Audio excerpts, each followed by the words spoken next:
Ladies and gentlemen, please welcome the Secretary of Defense, the Honorable Pete Hegseth.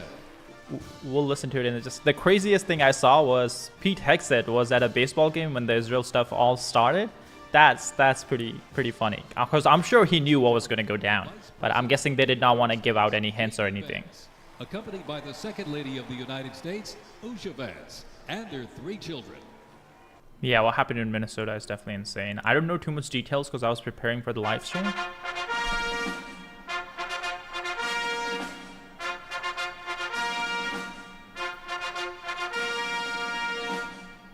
Ladies and gentlemen, please welcome the President of the United States, Donald J. Trump, and First Lady Melania Trump.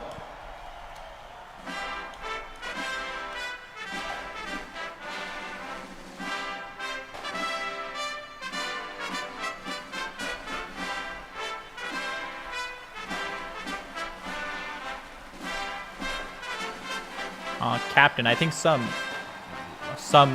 state senator or state representative was assassinated.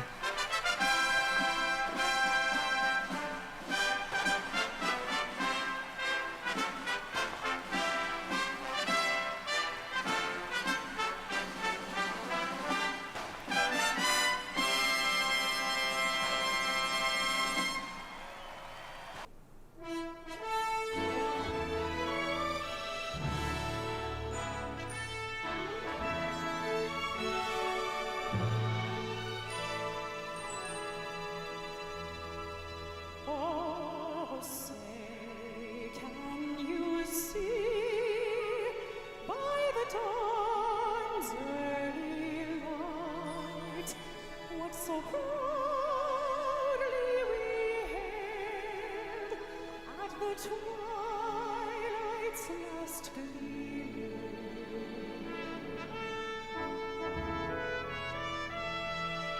whose broad stripes and bright stars through the perilous fight ramparts we so gallantly streaming.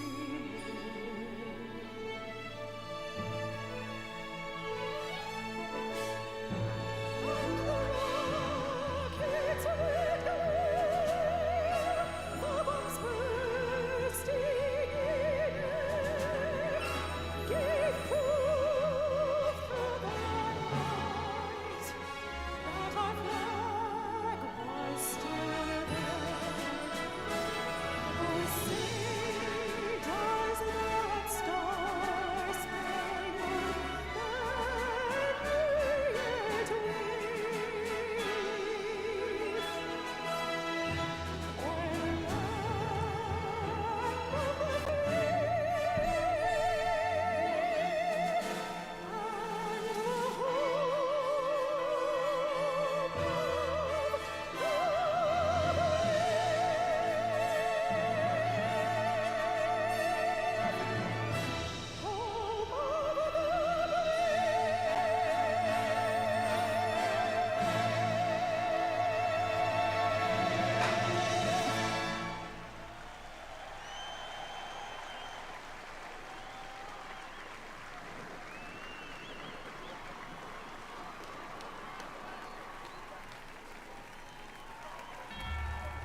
Before we even had a country, we had an army. They started as a small, unorganized group of shop owners and farmers, but they fought the most powerful army in the entire world to a standstill in Concord, Lexington, and Bunker Hill. Then our Continental Congress chose George Washington as general of our Continental Army. But it wasn't until 1 year later, on July 4th, 1776, that news arrived of the signing of our Declaration of Independence. Now we had a new army and a new nation. With little gunpowder, no shoes, bloody feet, few cannons, little training, and even less food. Valley Forge started in December. They went into winter camp in December of 1777. Approximately 2,000 Americans died that winter of disease. They lived through hell. But they never, ever gave up. Not this army. Not this first American army. Finally, Washington and his army arrived here at Yorktown, where they had General Cornwallis and his powerful British army trapped in this city against the sea. All of the preparation that Washington has learned through the course of those 6.5 years meets its full force here at Yorktown, and he employs it brilliantly. Sailing from the Caribbean, the French Navy arrived and took on the British fleet. Washington decided to make his move. Our men began digging to get closer and closer to the fort, finally getting within rifle and cannon range. Naturally, George Washington chose to set off our first cannon shot. The British had 2 small forts in front of the main fort. They were called redoubts 9 and 10. Then, on the moonless night of October 14th, the American and French forces attacked the redoubts. The hand-to-hand combat with bayonets, knives, and fists was bloody, to say the least. But within an hour, we were victorious. And as the sun came up the next day, Cornwallis looked out and realized he was in serious trouble. So he prepared an all-out, desperate counterattack. It didn't work, and the British were forced to surrender.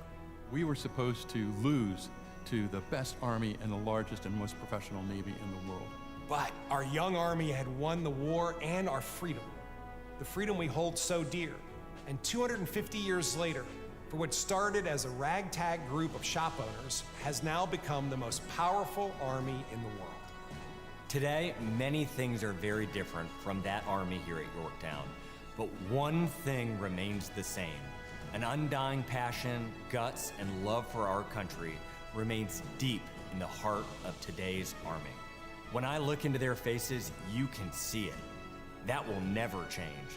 God bless the United States Army, and God bless the United States of America.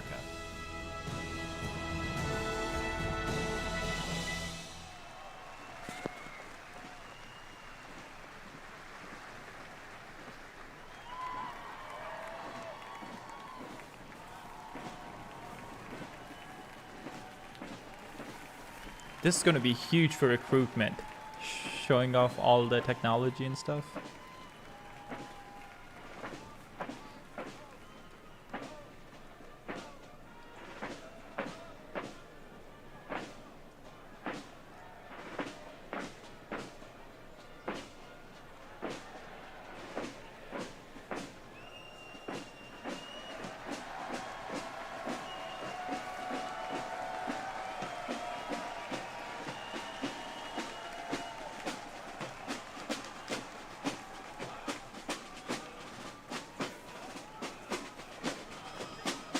Yeah, that's true. It's not all the tech, only the tech that we want the world to see.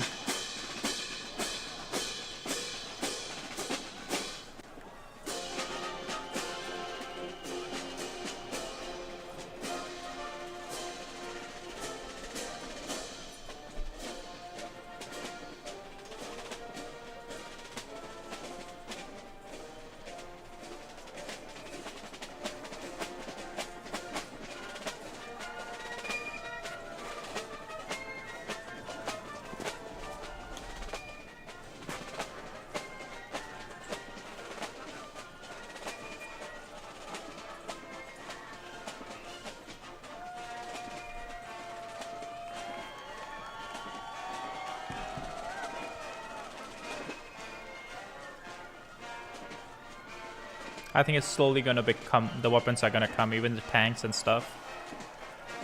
Because a lot of tanks were actually moved from Texas, so go Texas.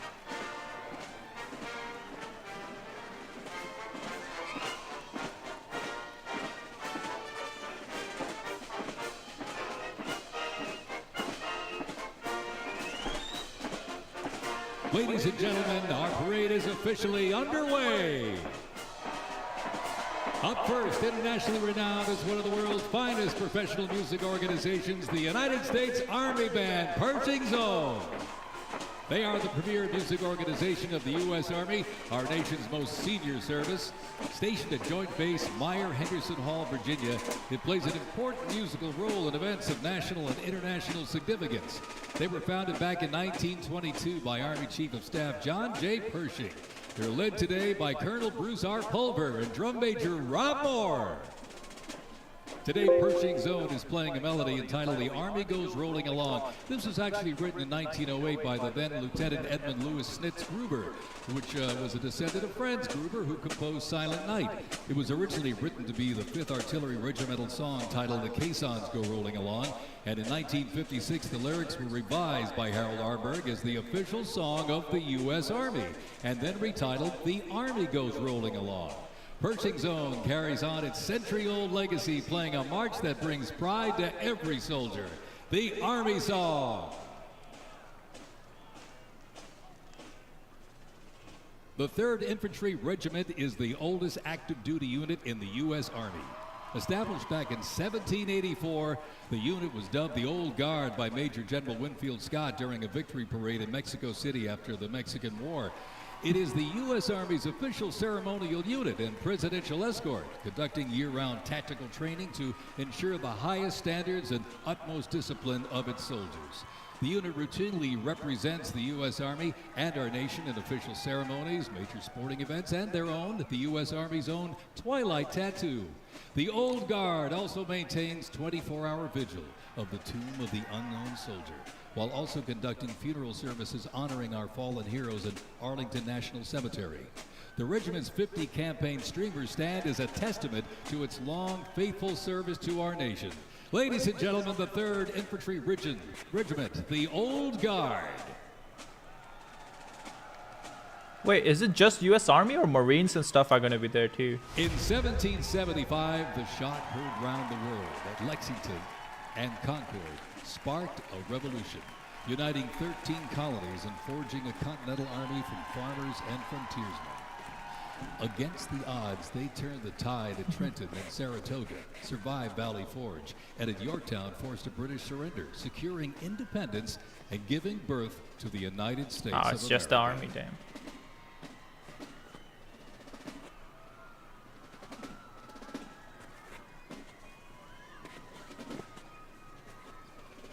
Before radios and field phones, sound was the signal. In the Continental Army, fifes and drums carried commands across the chaos of battle, telling soldiers when to advance, when to retreat, eat, even when to rest. That legacy actually lives on today with the U.S. Army Fife and Drum Corps, part of the 3rd Infantry So the parade is divided into 10 eras. First one is, of course, the 1960, Revolutionary you're the War, only unit then of Civil the War, American World Indian Wars, Forces, Korea and Vietnam. performing Then in the last one uniform is the patterned future. after those worn I'm by excited Governor for the Civil Washington's War. musicians. Playing period instruments with patriotic precision, they bring history to life, sharing the sound and spirit of the revolution through more than 500 performances each year, both at home and around the world too. The Old Guard, Fife and Drum Corps, everybody.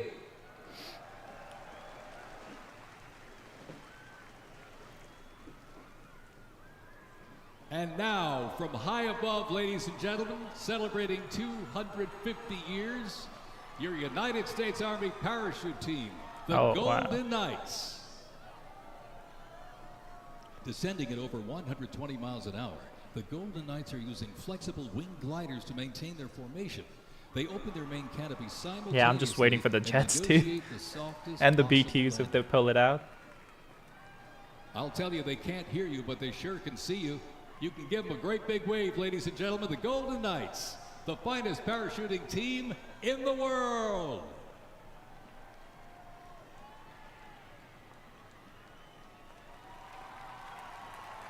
The future is going to be at the end, Random Wolf.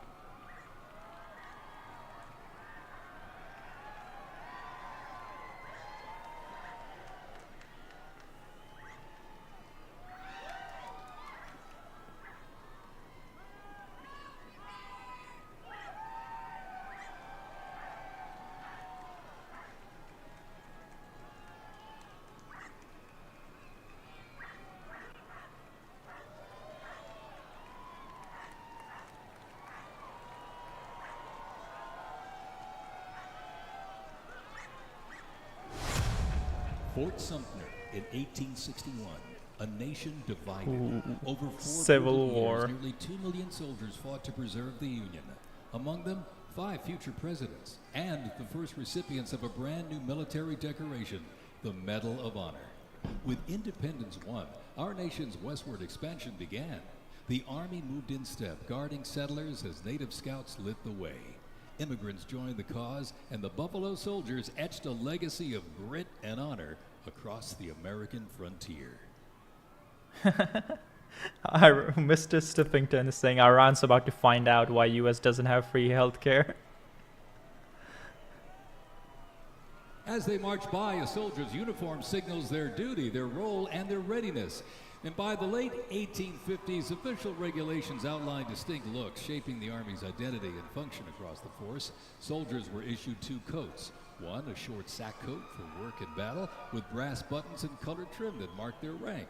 Well, by war's end, that rugged sack coat became the soldier's uniform of choice. As the war escalated, volunteer enlistment surged. Congress authorized support for a force of up to 500,000 new troops, answering the call to preserve the Union. As they march by, representing the Civil War era of our nation's history, is the 4th Infantry Division based out of Fort Carson, Colorado.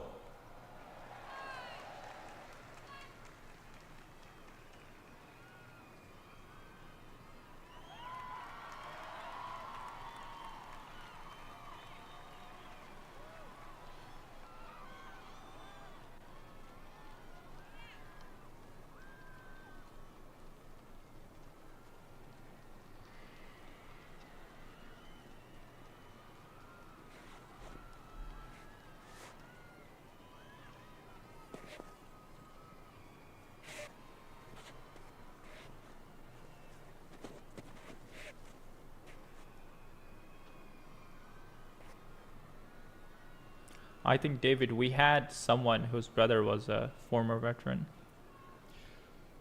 I From forgot. Fort Cavazos, Tommy Texas, something. home of legends, Tommy the Tubbs. 1st Cavalry Division rides with pride.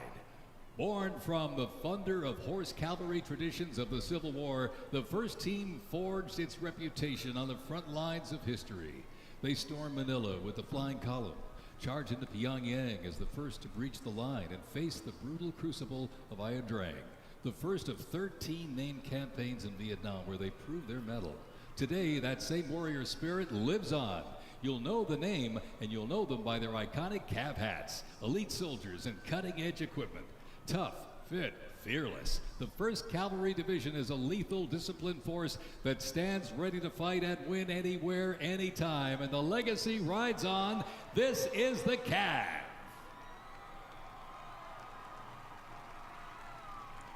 It's not as exciting as I thought it would be. It's still pretty cool to see all the military stuff. I thought it would be more exciting than this. We have air shows in Houston, and those go crazy. The air shows is like right near Special thanks to Galveston our or something. Sponsor, Lockheed Martin.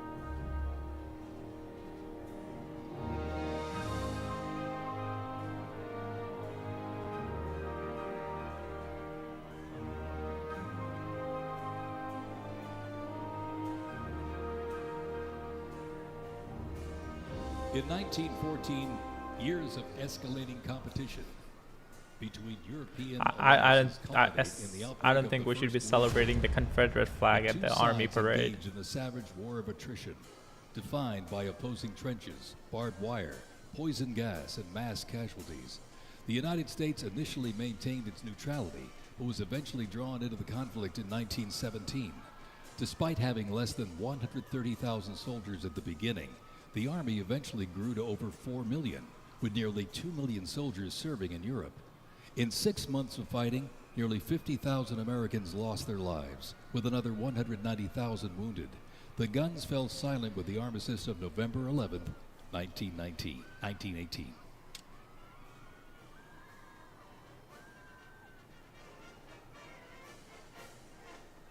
Just crazy. The whole World War I, we had 50,000 dead. Russia is having 50,000 casualties every single month.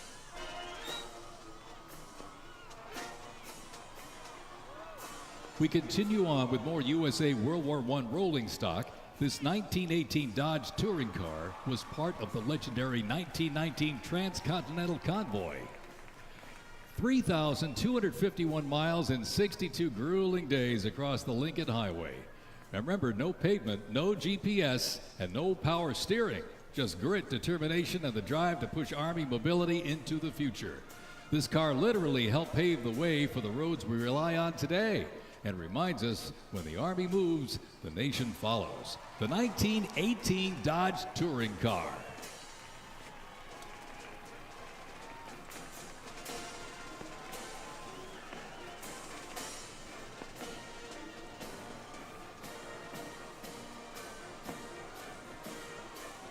Also, didn't Confederate like Headquartered in try New York, breaking this away is from the Union? 42nd Infantry Division Band. At the start of World War I, the 42nd Infantry Division was formed with troops from 27 National Guard units, stretching across the country like a rainbow. Composed of skilled musicians from all walks of life and professional occupations, they perform a variety of musical genres. Though their mission is primarily a musical one, the members were ordered into active federal service back in 2004 in support of Operation Iraqi Freedom 3. The band has also served in support of numerous state active duty missions, including cleanup efforts following Hurricane Sandy, distribution support during COVID-19, and recently, support for New York State Corrections. Commanded by Chief Warrant Officer 2 Ethan Wagner and led by Drum Major Sergeant First Class Drew Gans, the band is performing Over There, written in 1917 by Broadway composer and recipient of the Congressional Gold Medal George M. Cohan. Representing the World War I era is the 82nd Airborne Division, based out of Fort Bragg, North Carolina. You'll notice the unit is wearing replica World War I uniforms signifying the soldiers who served our nation during this time. When the Americans entered the Great War, our soldiers under the command of General Blackjack Pershing hit the trenches in the new standard. It was the olive drab winter service uniform. Now on their heads you'll see a steel helmet with sand textured paint built to deflect deadly shrapnel from above. Not bulletproof, but battle tough. Nicknamed the Pershing boot, on their feet was the M918 1918 French boot. It was designed to survive the brutal grind of trench warfare. And on their backs, the field pack, rations, ammo, first aid, and a gas mask. Everything a doughboy needed to fight and to win. Damn, Iran is still under attack right now. Incidentally, the 42nd Infantry Division was deployed to heavy combat abroad and then deployed again in World War II, ultimately liberating the Dachau concentration camp. The 42nd responded to the terrorist attacks on 9/11. Later, with the war on terrorism, the rainbow stretched across the world again, deploying in Iraq and Afghanistan.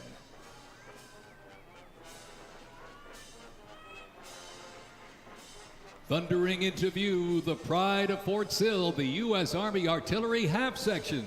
This is literally powered by horsepower and heritage. This elite ceremonial unit honors the legacy of the Army's horse-drawn artillery. With precision, discipline, and 6 majestic horses pulling a vintage 1918 caisson, the half section keeps tradition alive and rolling strong. Representing the power, pride, and precision of America's field artillery, this is Fort Sill's finest, ladies and gentlemen.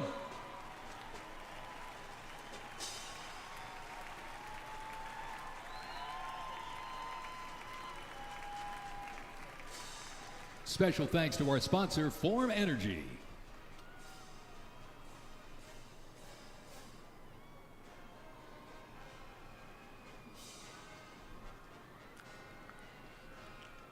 Those are real tanks, right? Abrams? World War II, a global fight for freedom. In history's darkest hour, the United States Army was on the front lines. From the beaches of Normandy to the islands of the Pacific, the greatest generation faced down tyranny and turned the tide.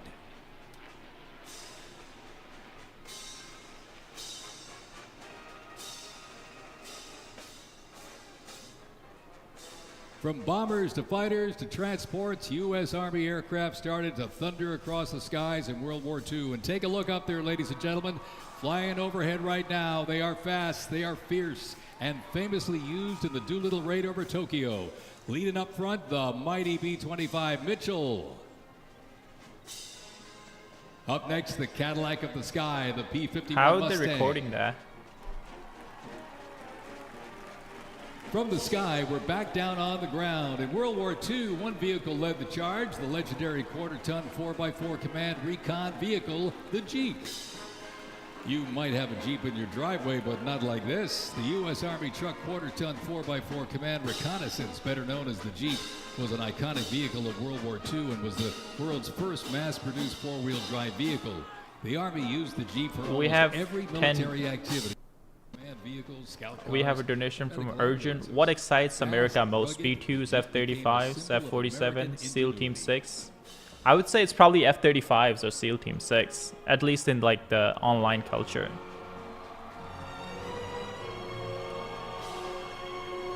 From Fort Bragg, North Carolina, this is the 82nd Airborne Ceremonial Band. The 82nd received the nickname All-Americans after a contest as it represented the diverse origins of its members from every state. This name remains today symbolized by their iconic AA patch. Trump is Fort enjoying Bragg's this the finest, most. ladies and gentlemen.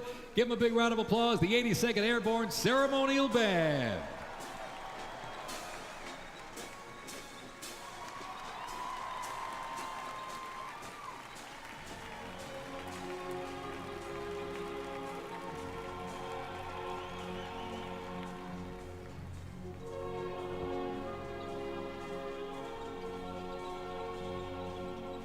In a global fight like World War II, the U.S. Army knew our troops needed more than courage.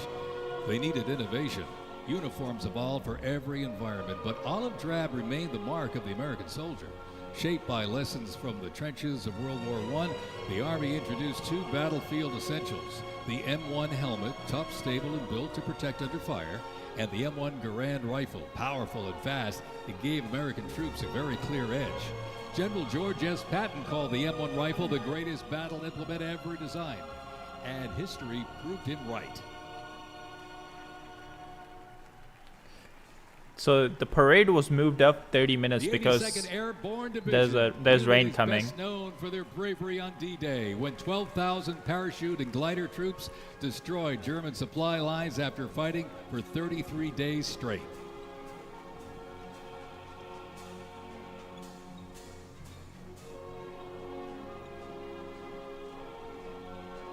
The 101st Airborne Division, based out of Fort Campbell, Kentucky, traces its lineage back to 1918 when it first established as the 101st Division. Known for their ability to rapidly deploy across the world, the unit has held a crucial role in operations since its inception. From parachuting behind enemy lines on D-Day to leading helicopter assaults in Vietnam, the 101st redefined modern warfare. In the 50s, the Screaming Eagles stood tall at home, protecting the Little Rock Nine during the fight for civil rights. In recent decades, they've been sent across the world with stints as far as the Middle East, where they took part in Operation Desert Storm and participated extensively in the war on terrorism in Iraq and Afghanistan. The Screaming Eagles continue to lead the way as tomorrow's division in today's Army.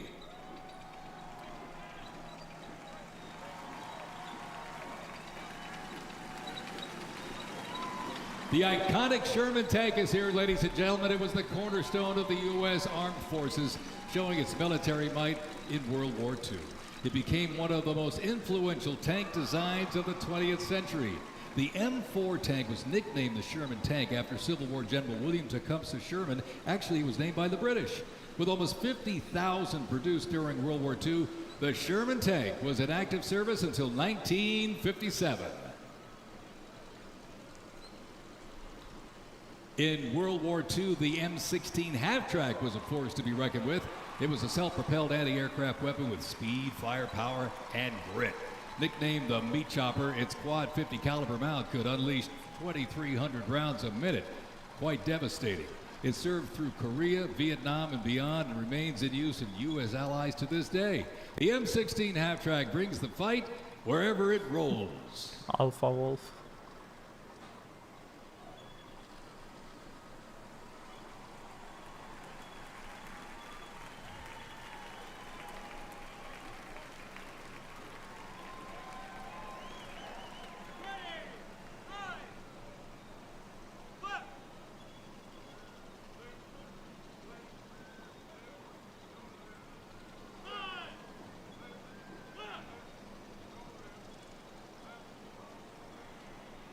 The U.S. Army Transportation Corps motto states, "Nothing happens until something moves."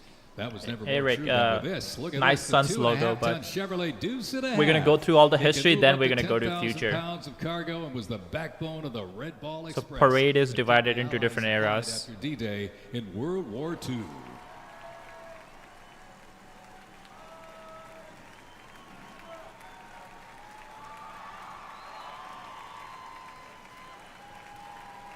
Also, people forget, like, not forget, but people don't talk about it as much.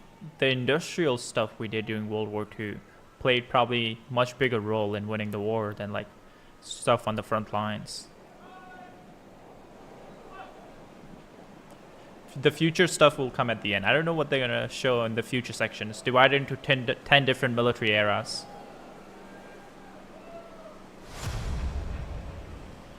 The Korean War, often referred to as the Forgotten War, began on June 25, 1950, with the North Korean Forgotten Army's War. invasion of South Korea. Why would you say A that? coalition of South Korea, the United States, and other United Nations members defeated Yep, the logistics invasion won and the war. advanced into North Korea. The coalition fought and defeated 2 Chinese offensives in the spring of 1951. Armistice negotiations began shortly after that defeat in July of 1951 until the armistice was signed 2 years later in 1953. Oh wow, I've never heard this Combat joke. This is actually consisted really of good. small attacks Russian tanks were worth 4 American tanks, but the good part is American always had 5. military That's a good forces joke. to the Korean Peninsula. Ah, German tanks. Damn.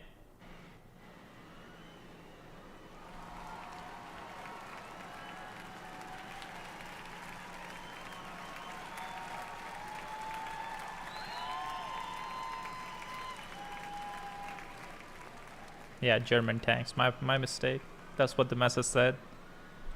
Special thanks to our sponsor, Coinbase.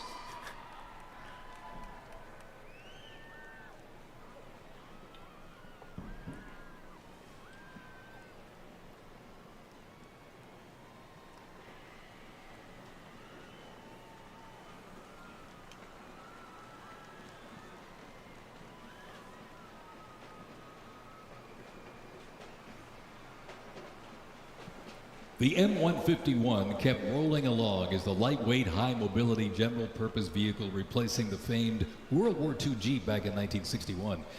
Officially named the Military Utility Tactical Truck, or MUT, most servicemen generally referred to it as a Jeep. The vehicle spanned more than 40 years in 4 manufacturers and were everywhere that the Army was deployed.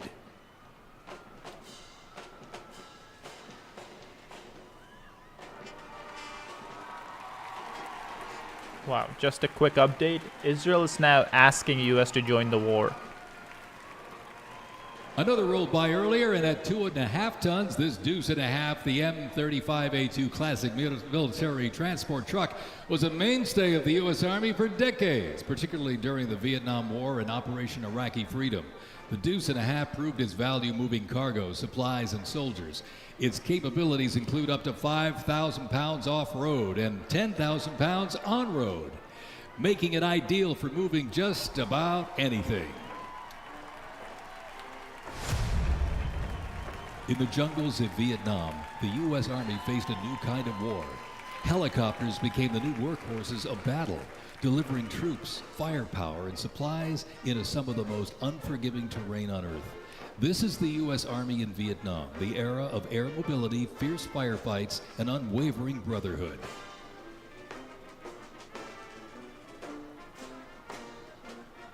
And over the music marching through, the roar of these legendary Army helicopters takes to the air. Flying overhead right now, they help define the Vietnam War. That staccato beat of the rotor blades was a welcome sound to many troops mired in combat. From transport and medevac to close air support and reconnaissance, they brought the fight to the front and pulled the wounded to safety. The OH-6 Cayuse scouted the terrain with unmatched agility. The AH-1 Cobra, also nicknamed the Snake, brought serious firepower. Its slim design, as you can see here, helped it survive and thrive in hostile environments to protect soldiers below. And the icon of the era, the UH-1 Huey, the first turbine-powered helicopter in service with the U.S. military. There was nothing the Huey couldn't do. General support, air assault, cargo transport, medic evacuation, and ground attack missions. The Cayuse, Cobra, and Huey, ladies and gentlemen, three iconic Army symbols in the sky.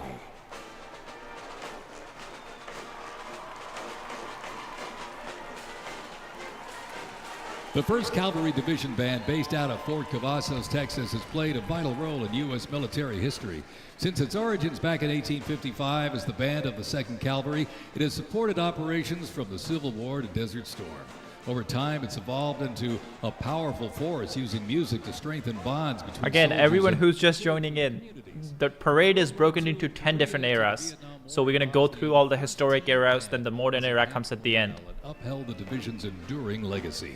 Today, the band continues its mission using music to shape perceptions, foster trust, and promote national Army and division interests. Standing ready to serve, it remains an enduring symbol of the 1st Cavalry Division's legacy and commitment to duty. The band performs Hit the Leather and Ride, a march composed by Captain Robert Meredith Wilson. This piece reflects the cavalry's transition from horses to mechanized warfare, capturing the speed, the resilience, and the tradition of the division. From Fort Cavazos, Texas, everybody, the 1st Cavalry Division Band. Yeah, we saw a lot of planes fly out of Iran. We'll go to that after the parade. We were watching that, but the parade started early. The U.S. Army deployed large numbers of troops in support of the Vietnam War. The first contingent of U.S. Army advisors arrived in Vietnam in the late 1950s, and that quickly grew to a small team of around 100 soldiers, which then expanded to more than 600 over the next decade. As the war intensified, troops' numbers quickly grew as the war between the South Vietnamese government and the communist insurgents supported by North Vietnam intensified. By January 1969, more than 364,200 soldiers organized around 7 divisions and 20 separate combat brigades. The United States began withdrawing its forces in July of 1969, and the last Army combat unit left South Vietnam in August of '71. The last U.S. combat soldier came home March 1973, while a small number of non-combat personnel remained until April 1975.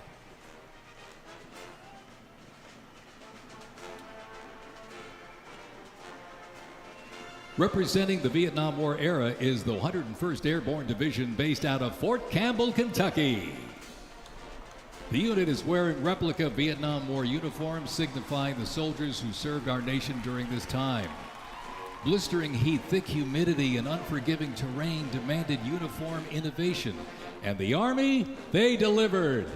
New lightweight uniforms were constructed to move with the soldier.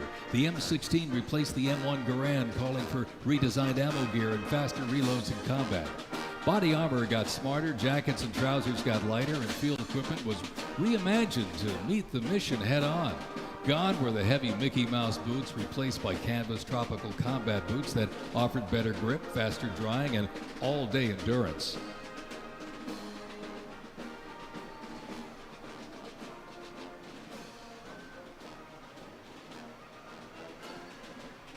Special thanks to our sponsor, Oracle. Oracle. Larry Ellison.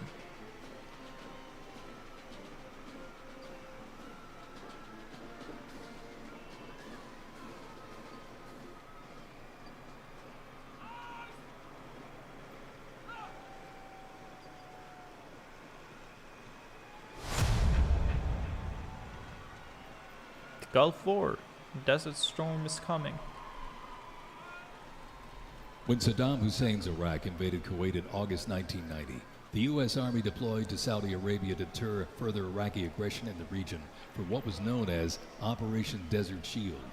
By the fall, more than 750,000 troops comprising U.S. service members and coalition partners from more than 30 countries had assembled in the Saudi Arabian desert. In mid-January 1991, the U.S.-led coalition began Operation Desert Storm, which kicked off with an intensive air campaign designed to knock out key Iraqi infrastructure and weaken Iraqi forces. The ground offensive was launched in early 1991, where military forces overwhelmingly destroyed enemy tanks and vehicles. After only 100 hours of ground combat, coalition troops liberated Kuwait, and the Gulf War ended with Iraq's surrender.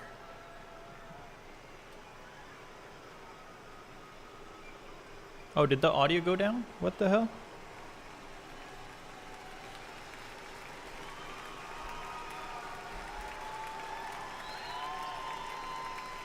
From Fort Riley, Kansas, this is the 1st Infantry Division, one of the Army's most storied divisions. Okay. Nicknamed the Big Red One because of the distinctive red on their unit patch.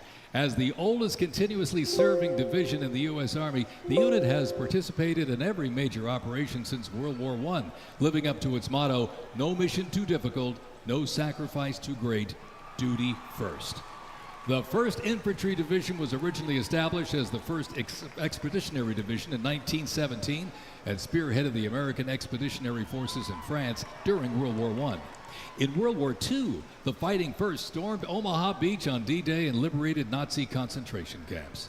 The highly decorated unit has had 37 members of the Big Red One awarded the Medal of Honor. In Washington, D.C., the 1st Division Monument stands in President's Park, memorializing those who died while serving in the 1st Infantry Division. Ladies and gentlemen, they are the Big Red One, the 1st Infantry Division.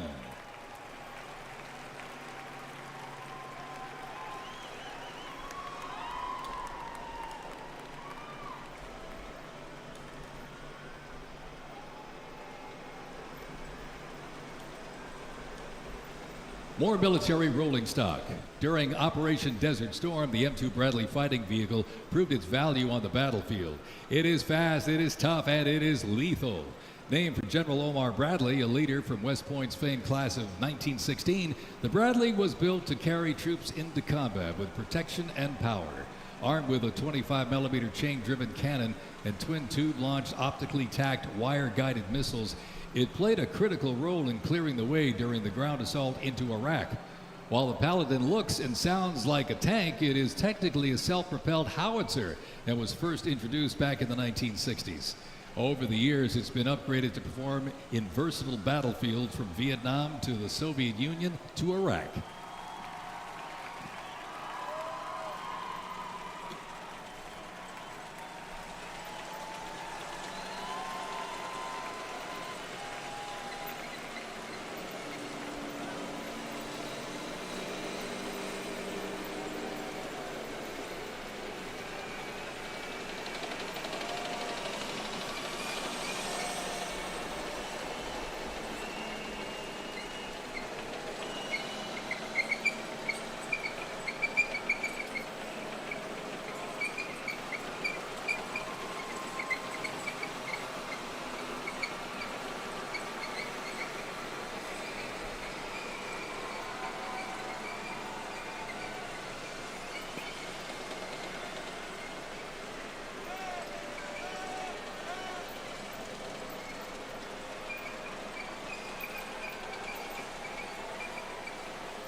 Again, we can't really judge this parade based on Korea, Russia, and China because I doubt any of us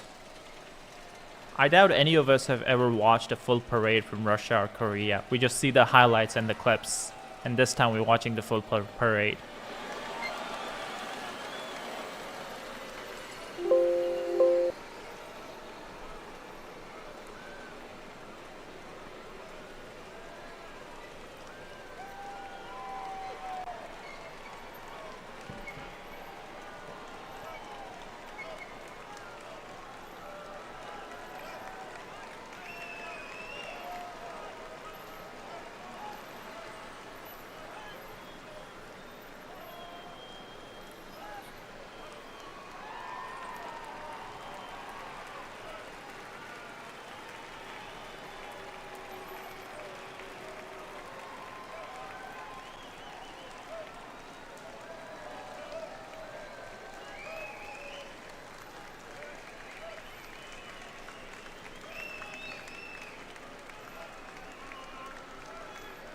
Wait, you saw Dana White? Where? Oh, right here. Is that him?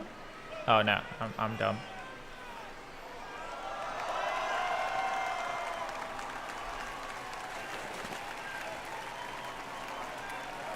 In the Gulf War, no division hit harder or moved faster than the 1st Armored.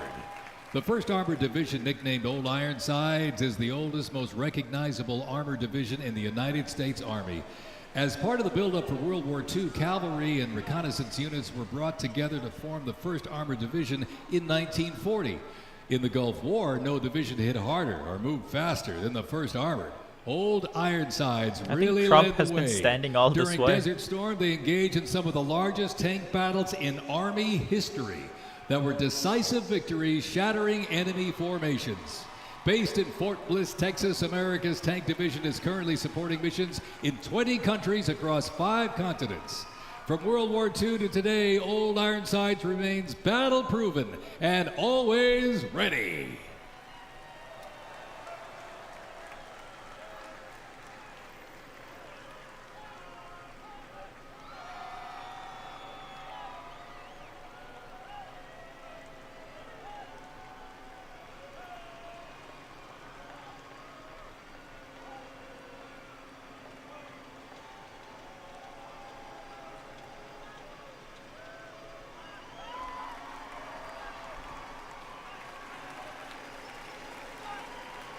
Ooh. Wow, okay, this is definitely not good. I'll quickly show you guys this. We don't know how true this is, by the way. Arab networks are reporting a drone attack on American embassy in Baghdad, Iraq. Again, we have scaled down that embassy a lot, so it's not the whole thing. But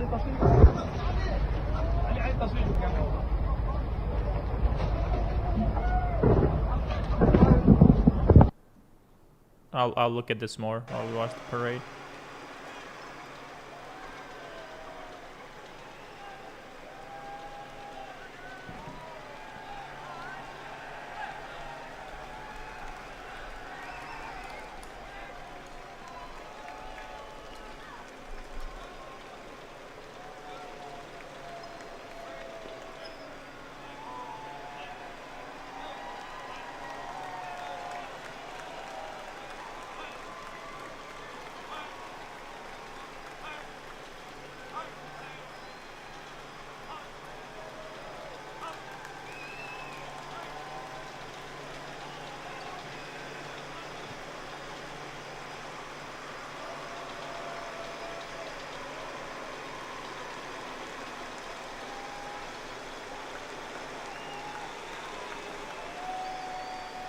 Oh wow, Einhorn is a submarine veteran. That's pretty cool.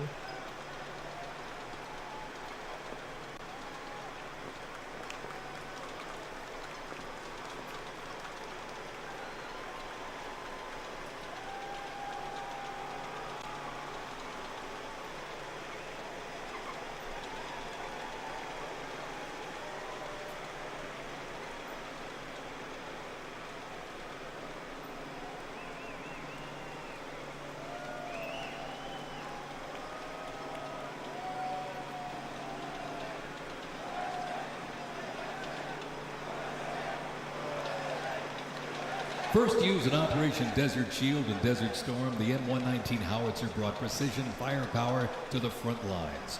Lighter and more mobile than larger artillery, it was built for the infantry brigade, able to fire high into the air or directly at the target depending on the mission. Whether used in battery formation or as a standalone support weapon, the M119 delivered reliable, responsible fire when it mattered most. Still in service today, including on the front lines in Ukraine, it remains a trusted part of the Army's arsenal.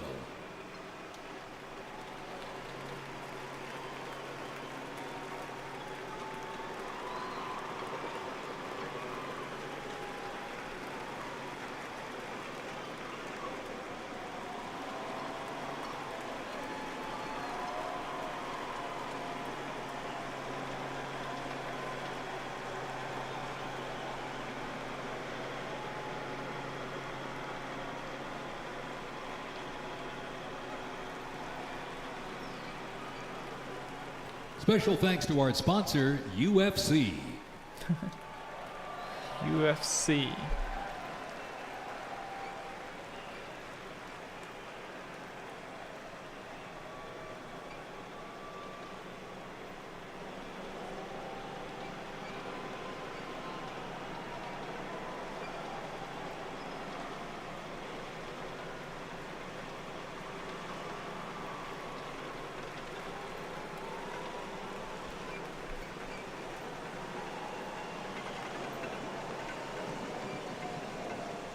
That's why Dana is there. Exactly.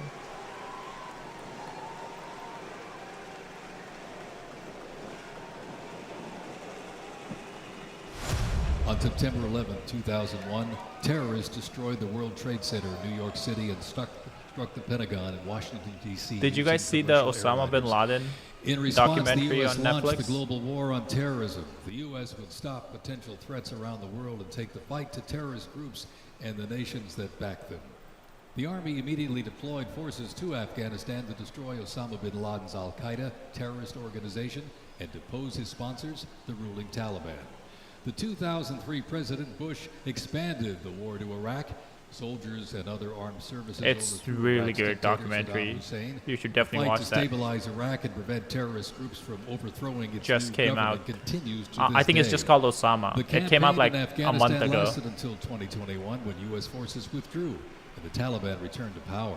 The, Over the course of we'll the pause it real quick. The two-decade cool conflict, part about the documentary, I'm doing like the free promo, but they have all the CIA officers, all the Navy SEAL people, not all, but a lot of them, who were actually involved in finding him and, you know, like calculating a lot of stuff. And they have all of them interviewing during the whole documentary.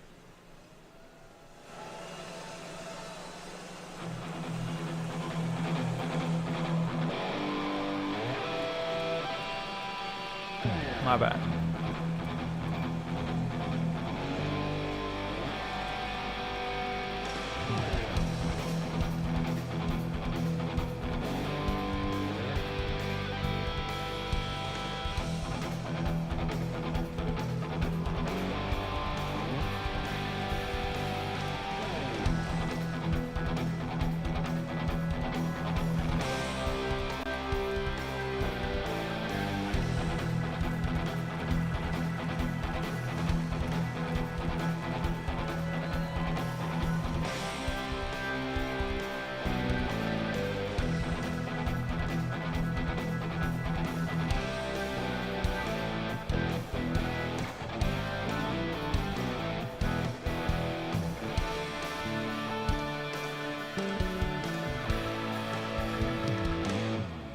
No way it's over, right? We still have to look at the future stuff.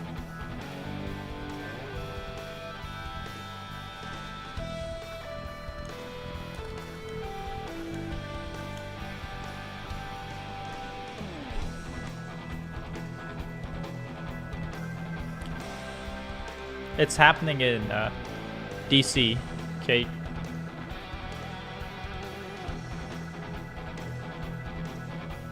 No, I don't think it's over. I don't think over.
Yeah, it doesn't make sense people who don't like the parade are watching.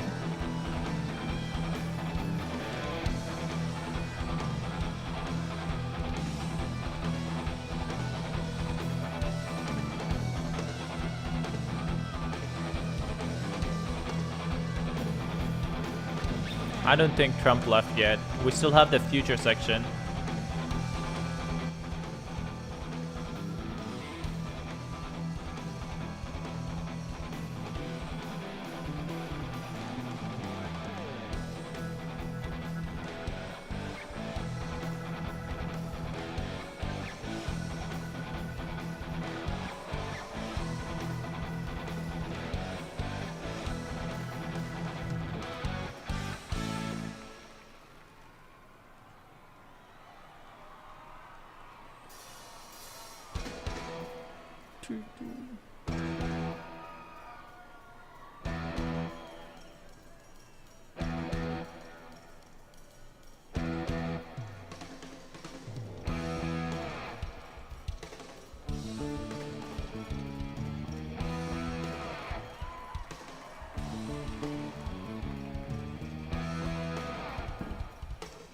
The global war on terrorism saw the introduction of a range of new technologies on the battlefield. The 8-wheeled Stryker armored combat vehicle is the first new military vehicle to enter service in the U.S. Army since the Abrams tank back in the 1980s. The vehicle was developed to fill a gap in the Army's inventory between a lighter infantry and heavy armored unit. The Stryker armored combat vehicle enables the team to maneuver in close and urban terrain, plus provide protection in open terrain and transport infantry quickly to critical battlefield positions. The first Stryker I vehicles don't were know if fielded this back is in just the 2002, Army or with the first Marines and Stryker Air Force brigade are gonna combat come. team deploying to Iraq in 2003.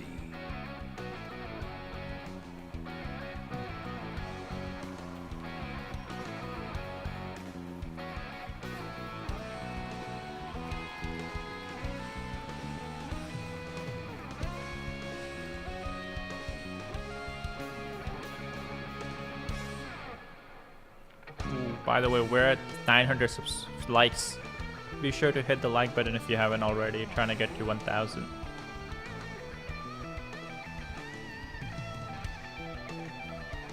Oh, Navy parade is on October 13th. Marines is November 10th. I don't know if that's true. Oh, makes sense. It's the 25th anniversary of the Army, so it's just gonna be the Army. Yeah. That's definitely... I didn't think that through.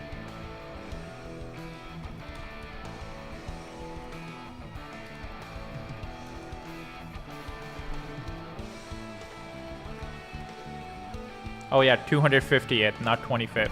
250th anniversary. Army Rangers predating the Revolutionary War fought in the War of 1812 as part of the regular army and patrolled the frontier from Ohio to western Illinois on horseback and by boat with the likes of Daniel Boone and Abraham Lincoln in their ranks. After the 9/11 terrorist attacks, Rangers were called upon to lead the way in the global war on terrorism. As part of the U.S. Army Special Operations Command, the 75th Ranger Regiment, based out of Fort Bragg, North Carolina, represents a lethal, agile, and flexible force capable of conducting many complex joint special operations missions. Today's Rangers Regiment is the Army's premier direct action raid force. It is always combat ready, mentally and physically tough, and prepared to fight our country's adversaries. The U.S. Army Special Operations Command is an elite group of individuals trained to lead and succeed in protecting the country from their threats. Composed of 5 units with unique specialties, Special Operations works in small tactical teams, taking on the most challenging and sensitive missions. Military legends to service members and civilians alike, they take on terrorists through quiet guerrilla war-style missions in foreign countries. Ladies and gentlemen, the U.S. Army's Special Forces.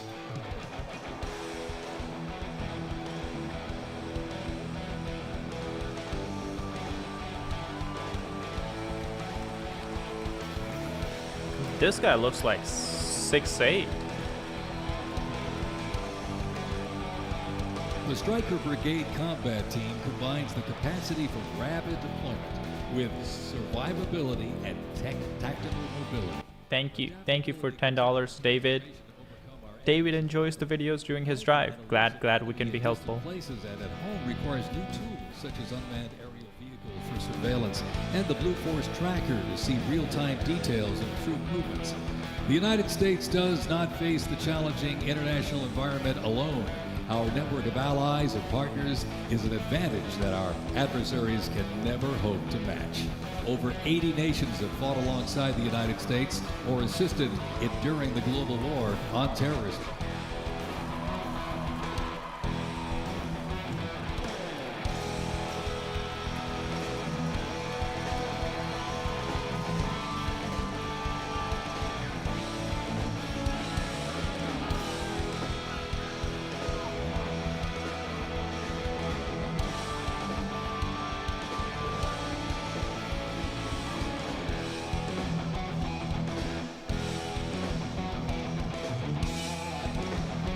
The 10th Mountain Division's climb to glory began with its establishment as the 10th Light Division in July 1943, the only one of its size in the U.S. military to receive specialized training for fighting in mountainous conditions. After periods spent inactive as a training division and as a standard infantry division, the unit returned to its roots in 1985 when it regained its Mountain Division designation. In the 1990s, the division participated in numerous humanitarian and peacekeeping operations. During the war on terrorism, the 10th Mountain Division proved their mettle as light fighters through repeated deployments to Afghanistan and Iraq. Now, since 2002, the 10th Mountain Division, based out of Fort Drum, New York, has been the most deployed regular Army unit.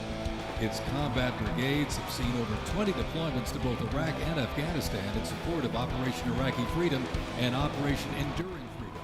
To show America's military might, they have one purpose: to deter war and, if ordered, defeat the enemies of the United States of America. They are the 10th Mountain Division.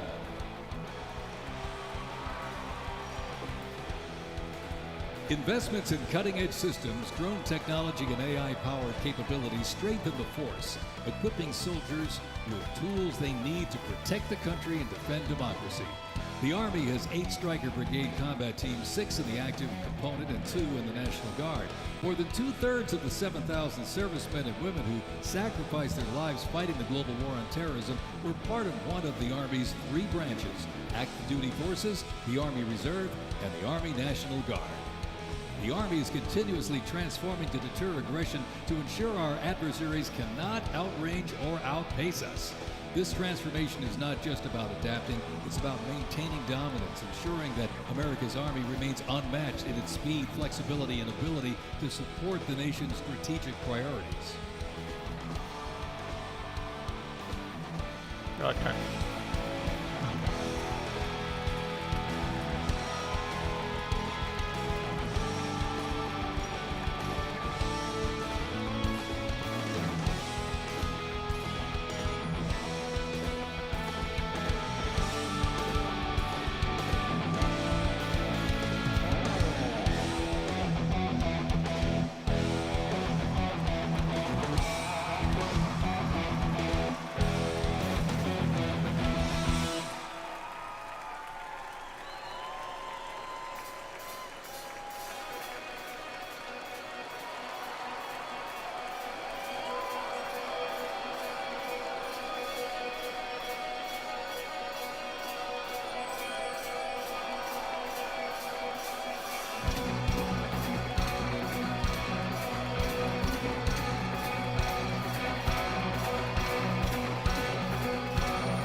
Yeah, I want to get to the future stuff quick. At the end of the parade is future.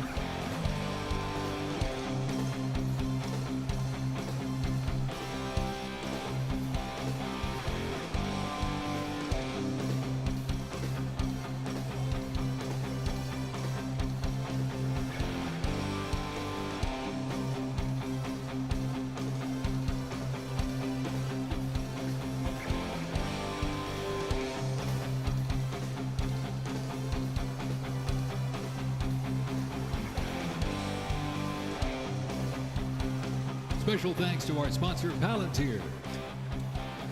Palantir is gonna be a controversial one.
Palantir is like a data company that helps militaries and governments around the world.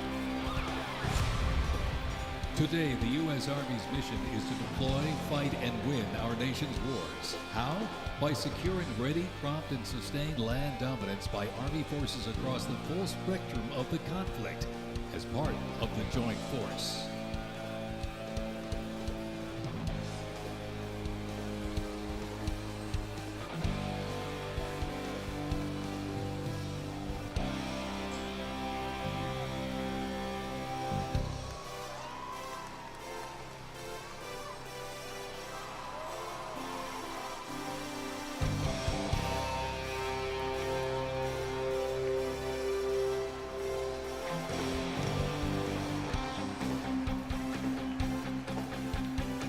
Keeping the Army forces battle-ready and nimble makes transportation for the U.S. Army a very vital element.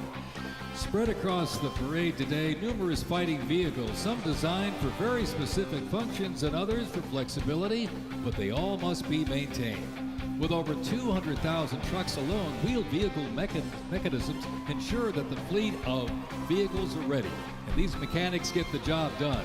This convoy starts with the M777, a lightweight howitzer. These lightweight howitzers may not look particularly lightweight, but are made from titanium. They are 7,000 pounds lighter than their predecessor, the old M198. Used by the Army since 2005, the M777 is currently being used in Ukraine. Weighing only 4,700 pounds, the M119 howitzer is smaller and is used by infantry brigades, particularly for air assault missions. It was first used in Operation Desert Shield and Desert Storm in 1991 and is also seeing active use in Ukraine. It's destroying Russian forces in Ukraine.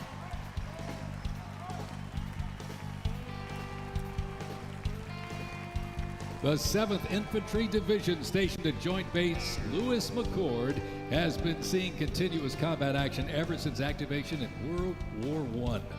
From Europe to the Aleutian Islands, Japan, Korea, Afghanistan, and the Pacific, the Bayonet Division boasts a proud history of answering the call of its motto, "Trust in Me," with resolute dedication. Sent to deployments and conflicts around the globe since it was founded, the division returned to Fort Lewis in 1971, its first time on American soil since 1934. The 7th Division, originally called the Hourglass Division due to their patch design, gained the nickname Bayonet Division during their deployment to Korea in June of 1950. At Incheon Landing and during the liberation of Seoul, they were credited with plunging the bayonet into the heart of the enemy. With 13 members of the division receiving Imagine if they had the Medal of Honor, cheerleaders with the parade. The 7th enables and sustains the combat readiness of 2 Stryker Brigade combat teams and a Combat Aviation Brigade. Thank you for $2, boy. Conchita.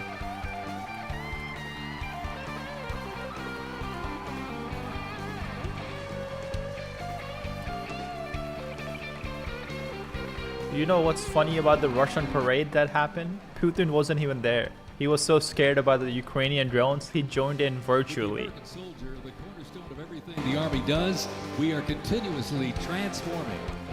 Army careers span the spectrum from attorneys to astronauts and mechanics to engineers. The Army's greatest asset is our people, the finest men and women our great nation has to offer, with a myriad of talents that make us stronger. Aside from its people, the Army's next greatest asset is its technology and equipment. I thought my Coming monitor up next, broke. these vehicles offer a glimpse of what the Army employs for readiness and battle.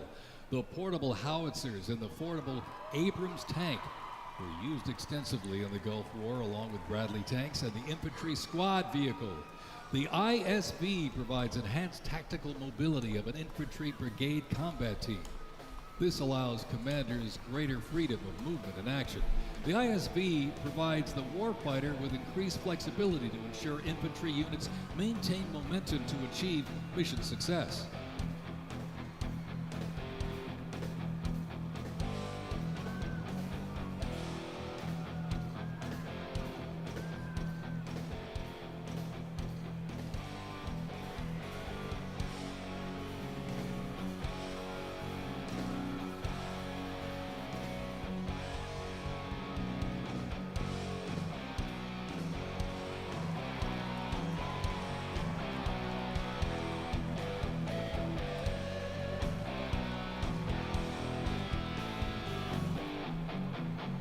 I'm pro-Ukraine because Russia invaded a country, a sovereign country.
When duty calls, U.S. Army soldiers don't just answer, they lead. From Fort Bragg, witness a powerful demonstration. David, I don't see anything from the respectable sources that the embassy is attacked. So I don't think it is attacked so far, but it is operating on a very limited personnel. So not a lot of American citizens are there. The Army has made me see my potential, and I feel like it's molded me into a better person. I grew up in a very patriotic household. My grandfather, he served in World War II, and his brother, my uncle, served in Vietnam. I can do this. If they can do this, I can do this. When I was born, my dad was still serving in the military, and him coming home in his uniform, I'm like, yeah, I want to do that. Ready for takeoff. My motivation, I think it follows in line, I think, with what my family's done is kind of a sense of duty to serve our country and give back since it's given us so much. I'm a very, let's say, timid person, but definitely helped me become a more confident person.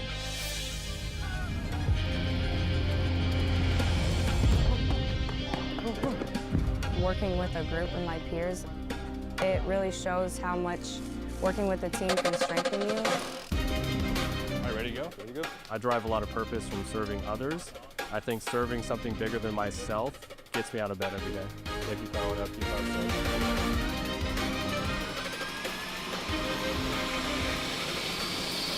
I definitely pushed myself further than I ever thought I could go. I joined the military service because I want to deploy. That's my main goal, is deploy, deploy, deploy. If we get the call, we have to go somewhere, we'll do what needs to be done. That's just the way we operate here.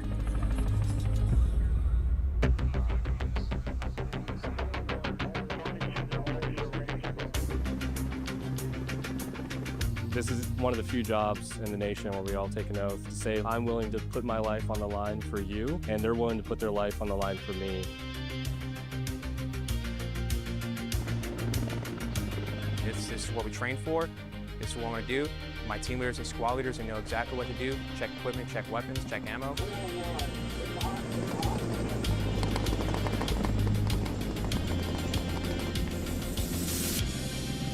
We're always ready to deploy within 18 hours and handle the mission at task.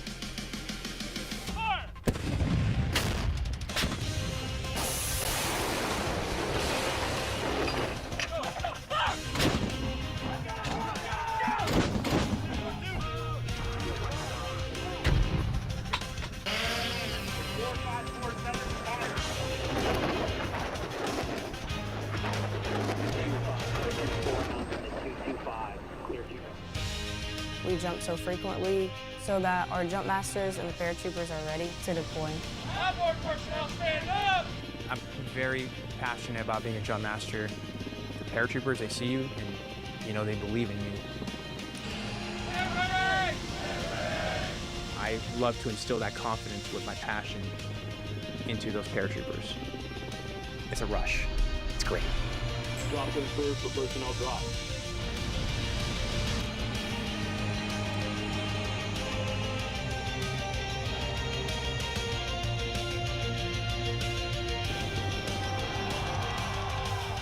This week we honor 250 years of valor and glory and triumph by the greatest fighting force ever to walk the face of the earth, the United States Army. For 2.5 centuries, our soldiers have marched into the raging fires of battle and obliterated America's enemies. I love the Army. It is a great place to set yourself up for success, to prepare yourself for the future. God bless you, God bless our soldiers, and God bless the U.S. Army.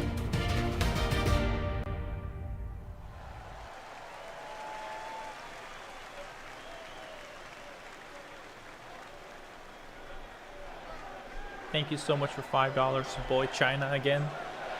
Yeah, a lot of people did argue the parade is going to be practice for the Army, but on top of that, it's going to be huge for recruitment. Is the home to America's Arctic Angels, who execute expeditionary operations worldwide, conduct multi-domain operations in the Indo-Pacific theater and the Arctic, and on order decisively defeat any adversary in extreme cold weather, mountainous and high latitude environments through large-scale combat operations. The Angels are the Army's only Arctic division.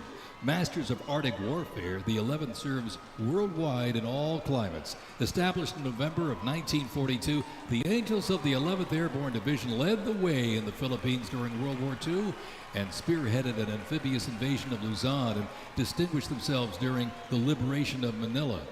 After periods spent inactive and stationed in Germany from 1963 to 65, the division operated as the 11th Air Assault Division with the mission of testing and refining the Army's helicopter-centric air mobility doctrine.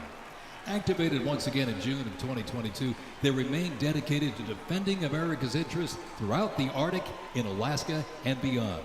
the 11th Airborne Division, America's Arctic Angels.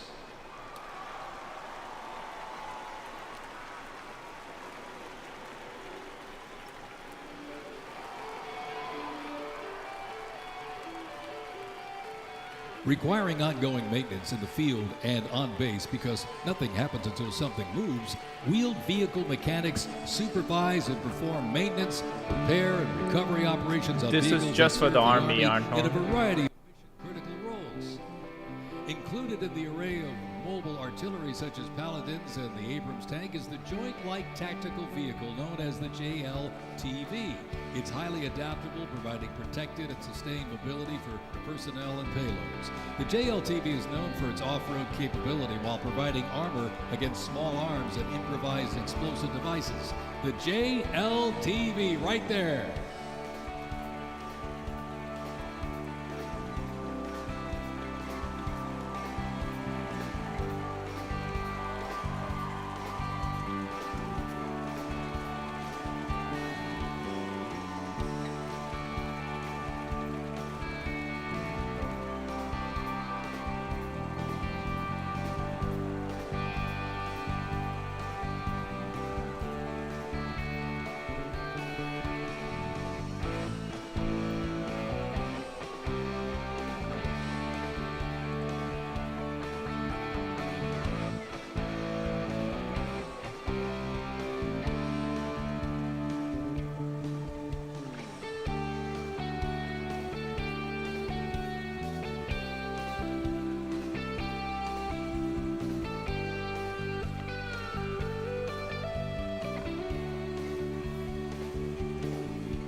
That's the subscriber number, Kenneth.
Wait, Irani strike going on right now?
The U.S. Army Reserve is inseparably linked to America's long-standing citizen-soldier tradition. Organizationally, the Reserve's roots lie in the Medical Reserve Corps, established back in 1908 to provide a ready reserve of medical manpower. This organization was folded into the new offices of the Officers Reserve Corps in 1917. Reserve organizations furnished crucial manpower to the Army during World War I and were merged into 1920 into the Organization of Organized Reserve. During World War II, the Army activated 26 organized reserve infantry divisions, and roughly a quarter of the Army's officer corps came. More names into the roster of American heroes than the U.S. Army, the Congressional Medal of Honor, more than anyone or anything. There was Mad Anthony Wayne, asked by George Washington to lead a daring midnight raid up the cliffs of Stony Point with unloaded muskets and only their bayonets to fight the redcoats. Mad Anthony replied, "Issue the order, sir, and I will storm into hell for you." Then there was the Civil War general, John Corse, shot in the face in combat. He fired off a message to his commander: "I am short a cheekbone and one ear, but I am able to whip the hell out of all of them." He stayed on the front lines, it seemed forever. In World War II, there was the great Creighton Abrams, besieged on all sides by the Nazis at the Battle of the Bulge. He boldly proclaimed, "They've got us surrounded again, the poor bastards." An undying glory. Our soldiers have poured out their blood by the bucketful on Missionary Ridge and Heartbreak Ridge, on the sands of Sicily, Normandy and the Philippines, and on the dusty streets of Da Nang, Baghdad, and Fallujah. Thanks to their extraordinary service and devotion, 250 years later, America stands tall, America stands proud, and America stands free. We're the hottest country in the world right now, and our country will soon be greater and stronger than ever before. Down through history, we've been blessed beyond words by this valiant legion of Army warriors and patriots, heroes and legends. And tonight we affirm with unwavering certainty that in the years ahead and in every generation hence, whenever duty calls and whatever danger comes, the American soldier will be there.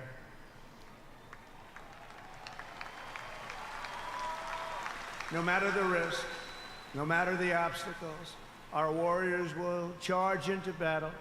They will plunge into the crucible of fire, and they will seize the crown of victory, because the United States of America will always have the grace of Almighty God and the iron will of the United States Army. Congratulations to everybody. We love our country. We've never done better. Thank you. God bless you. God bless the Army, and God bless America.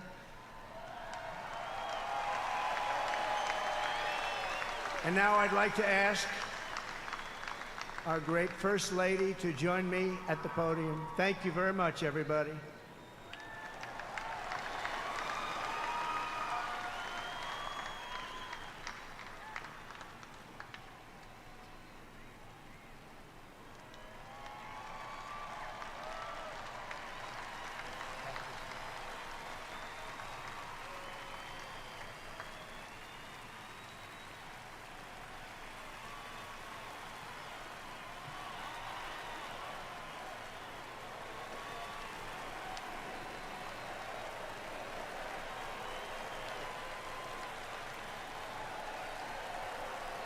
Mr. President, on behalf of the United States Army, the Army Golden Knights, I would like to present to you this flag, which was flown over our nation's capital in free fall during the Army's 250th birthday celebration.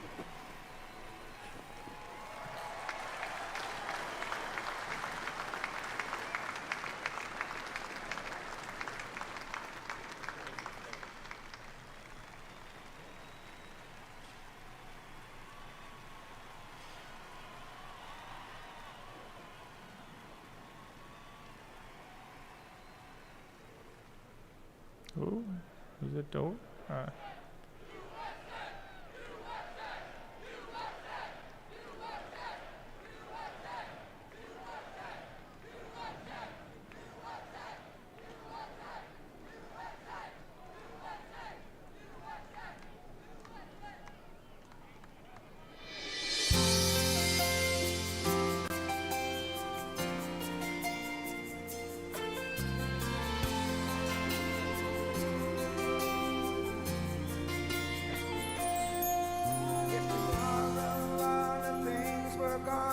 I'd worked for all my life, and I had to start again.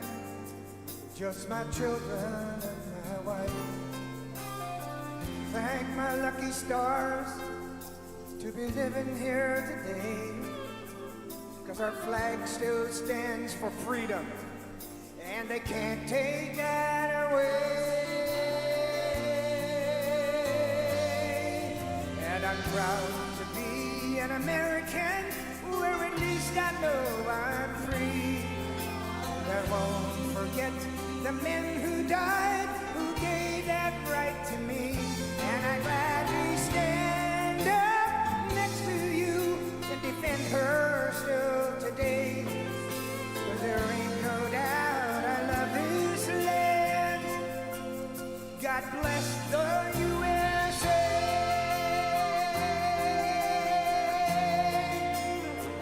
Happy birthday, Mr. President.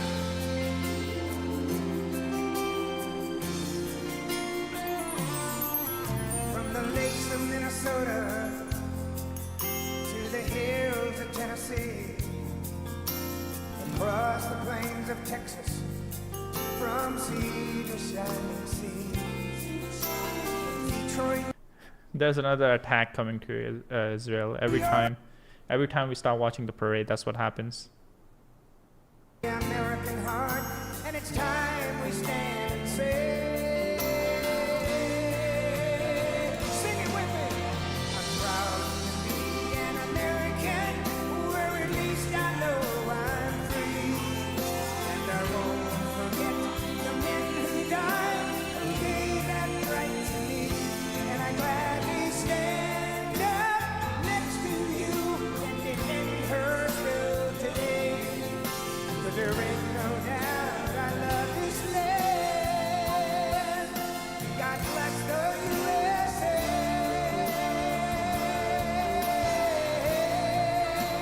Light up your cell phones.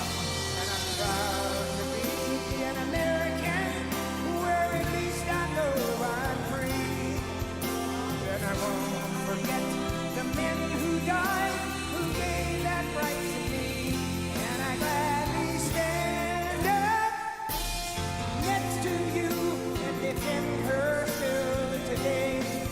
'Cause there ain't no doubt I love this land. God bless the USA.